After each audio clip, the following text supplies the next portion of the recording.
This bulletin proudly brought to you in association with Alex Campbell's Menswear.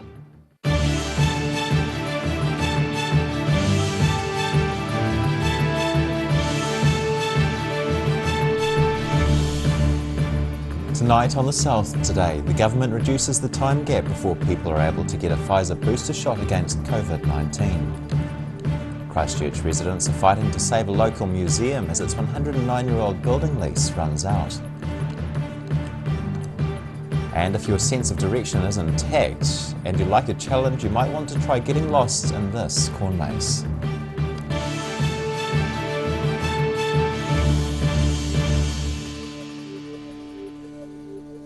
Tēnā koutou katoa, kia ora, I'm Simon Anderson.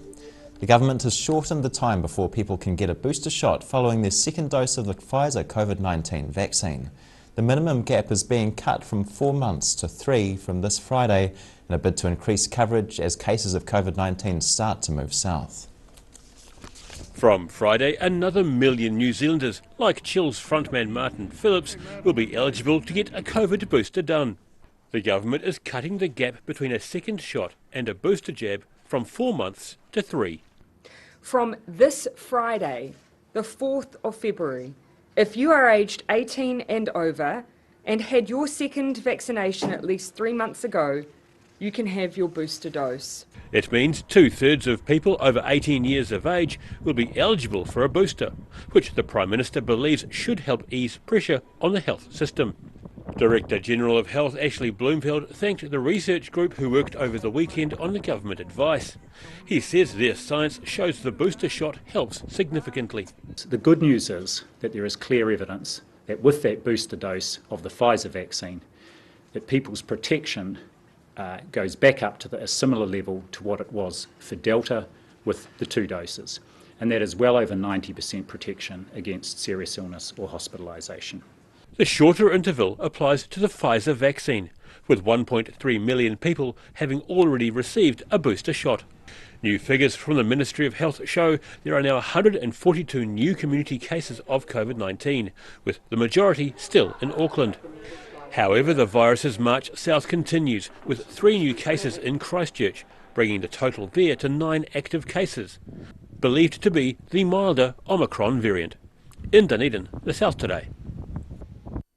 The man who died after his vehicle plunged into Lake Dunstan on Monday was due to be awarded the New Zealand's Bravery Medal for his actions in the Christchurch mosque shootings. The body of Cromwell construction worker Mark Miller was recovered at the scene by police divers yesterday afternoon. He was the sole occupant of the vehicle. Friend Paul Stockdale described his best friend Shorty as a humble person who turned his life around after a checkered past. In December, Mark Miller was nominated for the New Zealand Bravery Medal for his actions during the 2019 Christchurch mosque shootings.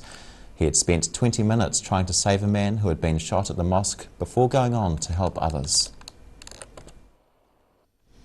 Some Christchurch residents are fighting to keep their history alive amidst doubts over the future of the New Brighton Museum site. The Society's lease on a 109-year-old building runs out in 4 months, after which the museum may have to move out or be forced to pay higher rent. Cups of tea and catching up with friends are commonplace at the New Brighton Museum. A core group of 25 volunteers have turned this dusty old Christchurch museum into a bright and vibrant community meeting place. And while visitor numbers have dwindled in recent times, plenty of locals are still coming through to do their genealogy and research, as well as checking old school photos. Secretary-Treasurer of the museum, Peggy Butterfield, says New Brighton is a very close community and losing the asset would be very disappointing. We've got to do this. We've got to buy the building and preserve the memories. We're holding the place together, the other volunteers, and we all went to school in kindy together. So New Brighton is a very close community. We stay. There's no cost to visit the museum, although a $2 donation is encouraged, with visitors welcomed in with a cuppa and a biscuit. People pop in as a meeting place now. It has become a meeting place. The girls are constantly making a cup of tea for someone that's popped in. Butterfield says a lot of the area's history was lost after the earthquakes, so it's important to preserve what's left. New Brighton has changed so much. We've lost our school, we've lost our shopping area, But people that lived in the area, as I mentioned before, we're very close. People that did live down here have got so many memories. They've enlisted the help of broadcasting student Freddie Wilkie, who's digitising audio recordings of past New Brighton celebrities and turning them into videos. As a prospective visitor, and a young one at that, I noticed that the museum attracts an older crowd, and there wasn't much that interests somebody of my age, so I really, and they were looking for some technology, so I'm really helping out, bring this place to the 21st century, bring some new technology in. The group need to raise another $85,000 to be able to buy the $175,000 building. And with the clock ticking, they've hired a professional fundraiser to try and help save the museum's home, after exhausting donations from the local community. In New Brighton, The South Today. Residents of a hill suburb in Littleton woke to sirens early this morning as fire crews attended a blaze in Jackson's Road. The scene was well involved when 2 Fire and Emergency New Zealand crews arrived at a house fire shortly after 6 this morning. The house was significantly damaged in the blaze, but the owners were accounted for and no one was reported injured. However, a dog was found dead inside by firemen while searching the site. The volunteer fire brigade was able to bring the blaze under control quickly, preventing it from spreading to nearby dry vegetation. The fire hasn't been deemed as suspicious, but investigations into the cause are being carried out at the scene. If you think you're good at keeping your bearings, you might want to call in to a farm in Ashburton. A group of local school children are inviting the public to try out a maze that's been cut through a field of corn on their South Canterbury farm. A place to get lost in. 15-year-old Scarlett Hanrahan and her 2 younger brothers Fergus and Freddie, plus neighbour Nell Marie, are running this corn maze just north of Ashburton as a business, charging $10 entry for adults and $5 for children, as well as selling ice creams and soft drinks to tired maze walkers. Scarlett's father Randall Hanrahan says it's a great way for his daughter to learn how to run a business. Yeah, she's running it as a business. We set her up with the stock, and she had to pay all the money back for the ice creams and the drinks and the like, and she's had to pay her brothers for any work that they've done in the maze, cleaning it out. So, and she's paying herself a wage as she goes through it. So at the end there'll be a profit, and yeah. The maze started about 8 years ago, with the design being mapped out on the ground while the corn was still little. I originally did it as a fundraiser for a local school. Yeah, and that went well. Did that for a few years. So far, no one has been so hopelessly lost in the maze that they need to be rescued. Everyone normally, even if you don't come out the exit, everyone comes out the entry either way, so you're always going to get out. It's not too hard to find your way out as long as you don't panic. The maze, through a field of maize, is set to be open on weekends until Easter. In Ashburton, The South Today. E whākene still to come on The South Today. Otago's Uni and Polytech team up to welcome new students, and a Central Otago cycle trail explodes expectations. See you soon.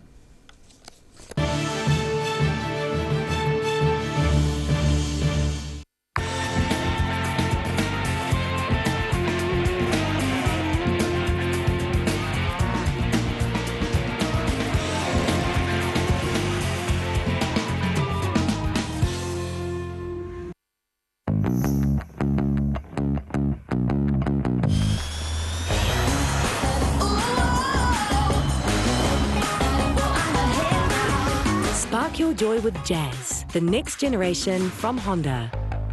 Hi there, guess who? You recognise the eyes? Oh, okay, it's a haircut. Anyway, it's Lindsay here from Campbell's Menswear. Our 3 stores are carrying on as usual. Despite what's happening in the world, we have got some great stock for you. Personally, I've spent 50 years in this business, and we have some excellent supplier relationships. We've got great stock, it's hand-picked, it's here, it's on time, and it's ready for this great summer. Alex Campbell Menswear, it fits. So, as my favourite cup says, keep calm and carry on. This is the big one.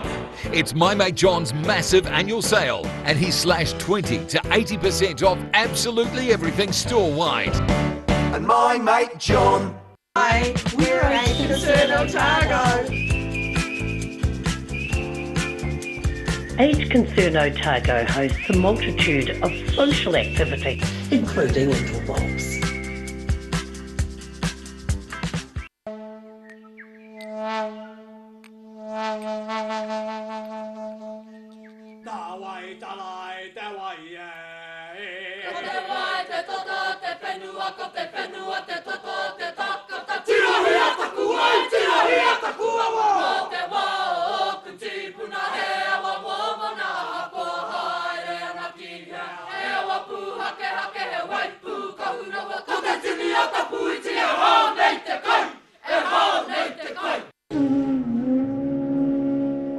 Every day the team at Gillian supports grieving families at their time of need, from answering your questions to organising a farewell that reflects the wishes of your loved one. We can help. Call Gillian's today.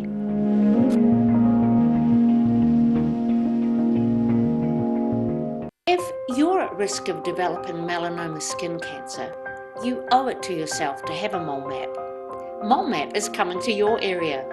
Phone today to make an appointment. It could save your life. A poorly maintained heat pump can lose up to 35% of its output. The Mr. Heat Pump Cleaner team are experts. Their specially developed chemical wash is totally biodegradable. Call Mr. Heat Pump Cleaner and get the job done by the professionals.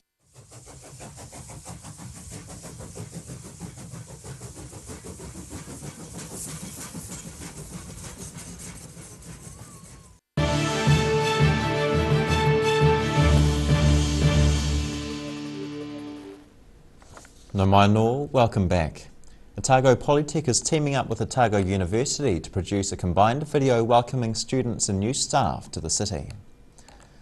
COVID-19 restrictions have forced a range of orientation events involving large gatherings of people to be cancelled.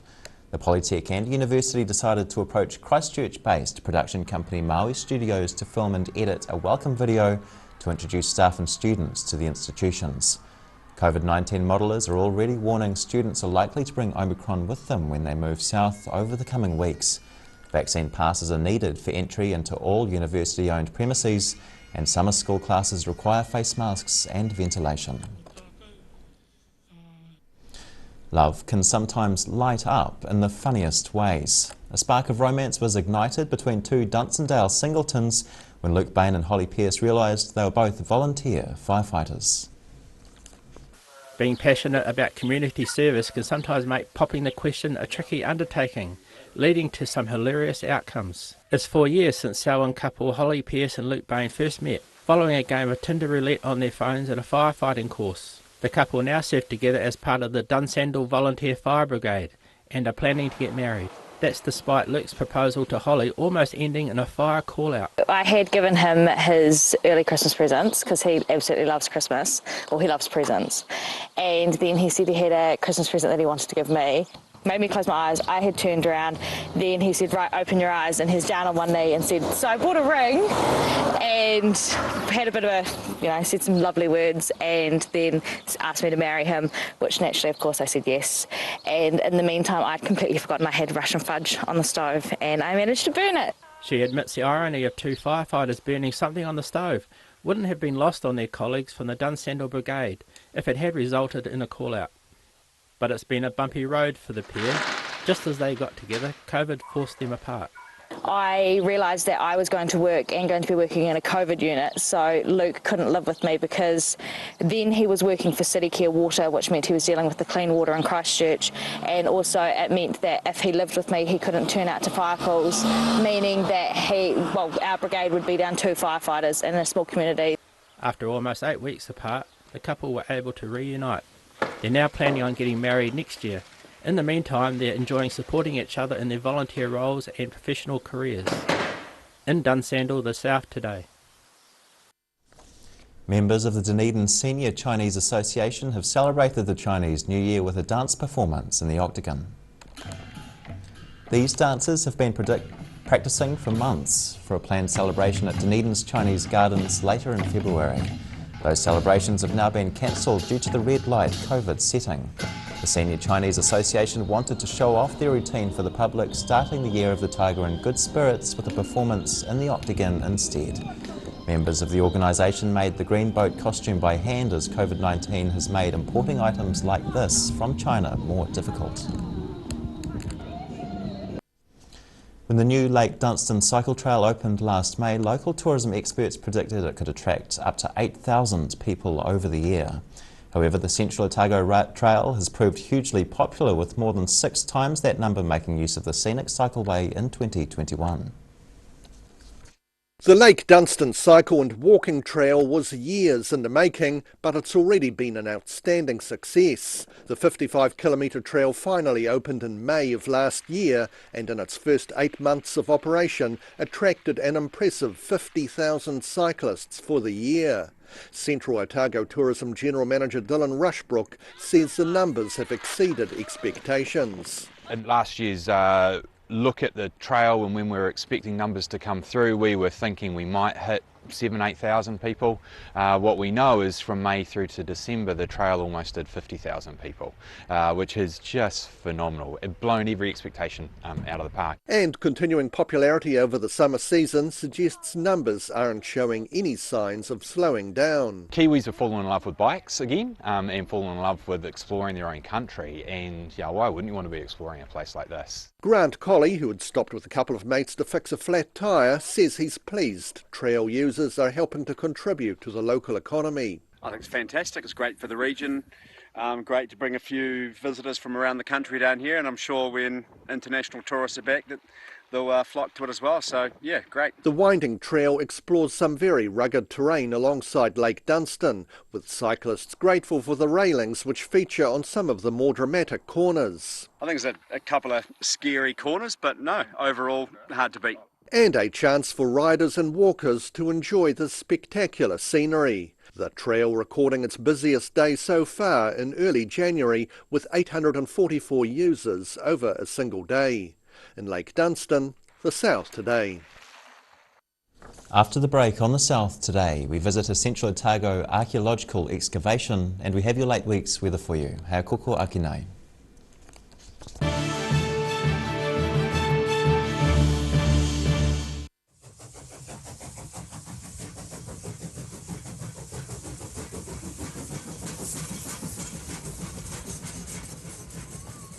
A poorly maintained heat pump can lose up to 35% of its output. The Mr. Heat Pump Cleaner team are experts. Their specially developed chemical wash is totally biodegradable. Call Mr. Heat Pump Cleaner and get the job done by the professionals. If you're at risk of developing melanoma skin cancer, you owe it to yourself to have a mole map.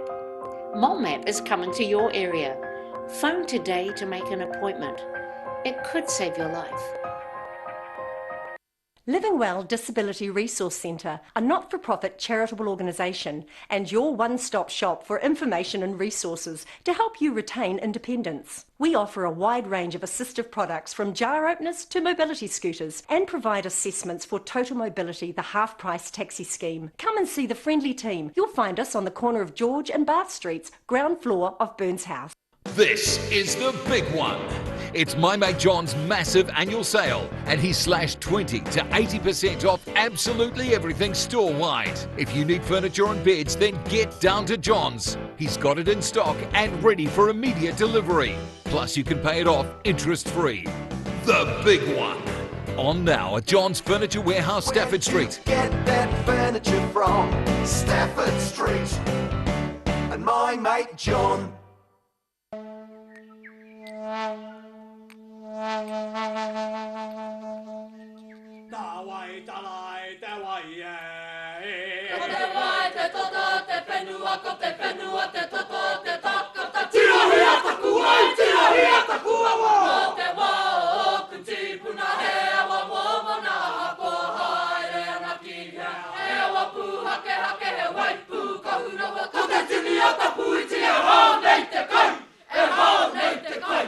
Hi, my name's Matt and I'm the Dines Group CEO. Dines is a company that's focused on selling logistics solutions to its customers. We're passionate about selling efficiency, and we've been selling efficiency for over 50 years now.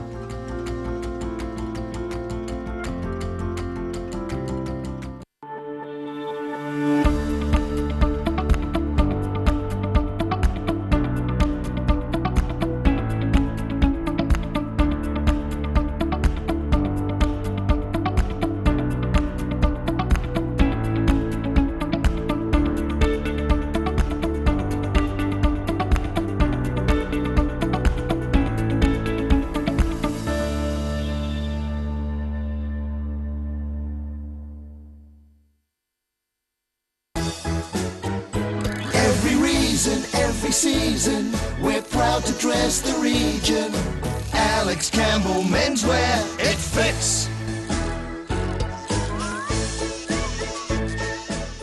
MTF Finance can help you turn the key on your next vehicle with a loan made just for you. TCs and lending criteria apply.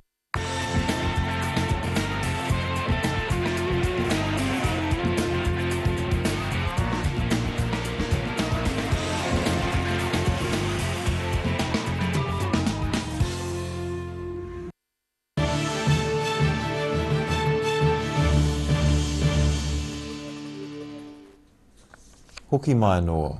Work is underway in central Otago to uncover further remains of Cooper's Terrace, an historic mining settlement in Arrowtown.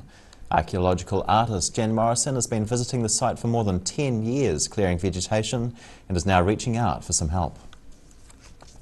Unearthing history. Arrowtown-based archaeological artist Jan Morrison has been chipping away at this historic site for the better part of a decade. Her work has focused on cleaning up 3 stone huts and a garden wall with a stone entranceway leading to a compound inside. A garden wall here, so it's a stacked wall. It's not built stones flat like a dwelling would be.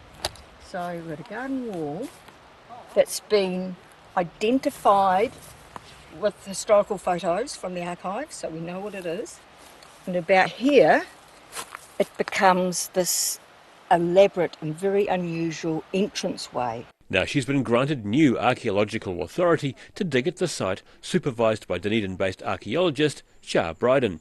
The pair have been documenting what's currently exposed and are considering stabilising the walls of one of the huts built by miner John Miller around 1900.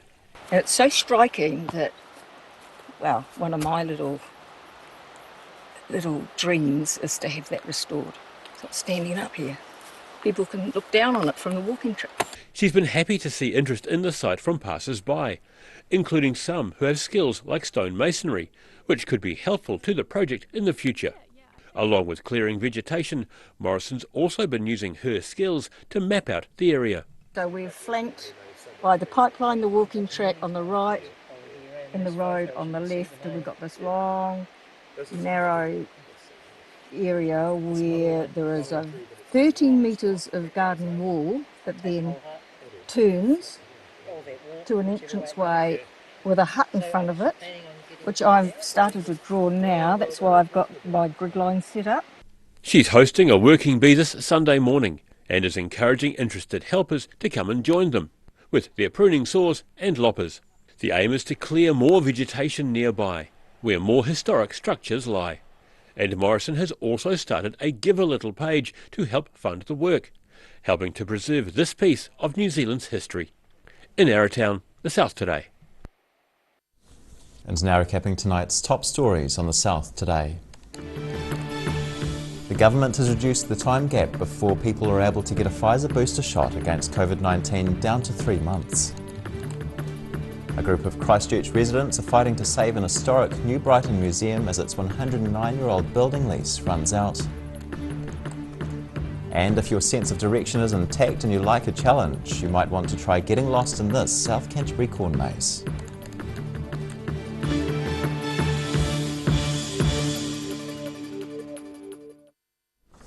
And now for a look at what's happening in tomorrow's ODT, we welcome Associate Editor Joe Simpson. Kia ora, Joe. Hi. From portable toilet distributor to a Hollywood actor, that is Siali Tanuka's vision. On the back of his part is the locally filmed Netflix film, The Royal Treatment. Wow. All and sundry are up in arms over an anti-vax market which started in Queenstown on Saturday. And some Dunedin residents were a little too eager to get their booster shot yesterday. And we have details on the Super Rugby games to be played in Invercargill and Queenstown. Great, Joe. Thanks very much. Thank you. And time now for a look at the weather. Tonight's weather proudly brought to you by Mole Map. Starting with today's southern view taken of dark clouds over a historic Dunedin building. Looking at the situation, colder southerly airflow slowly spreads over the region tomorrow and Friday, bringing widespread rain and a noticeable change in temperature. To the centres and starting off at the northwest, that's rain for both Westport and Greymouth on 21 degrees. Rain 2 in the northeast, Nelson on 21, Blenheim on 24. And mild down the Canterbury coast between 23 and 25 degrees. Christchurch should escape the showers, though it is cloudy and there's rain either side in Kaikoura and Ashburton. Down south now, and fresh southerlies carrying rain up the whole region. Showers somewhat lighter in Lumsden and Gore, all on 14 degrees. Over in central, southeasterlies increase over the day. Rain 2 and 16 degrees everywhere except Te Anau on 15 with lighter showers. There's a lot going on further north. Inland seas decreasing northerlies, rain and 19 degrees. On the coast, Oamaru experiences increasing southerlies. That makes things cool on 16 degrees, and a big jump up in Timaru on 24 degrees, all amidst variable winds and scattered rain.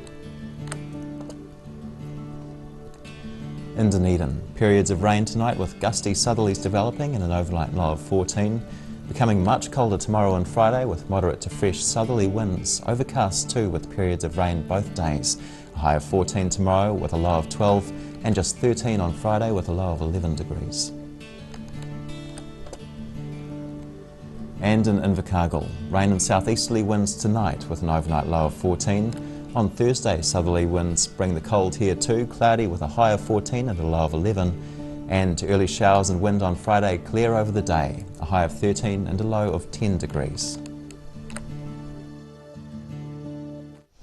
And that's the news this Wednesday. For the latest news and videos from the southern region, head online to odt.co.nz, and you can follow Channel 39 on YouTube to catch our news bulletins on demand. Nō reira, kia pai te pō, ka kite anō.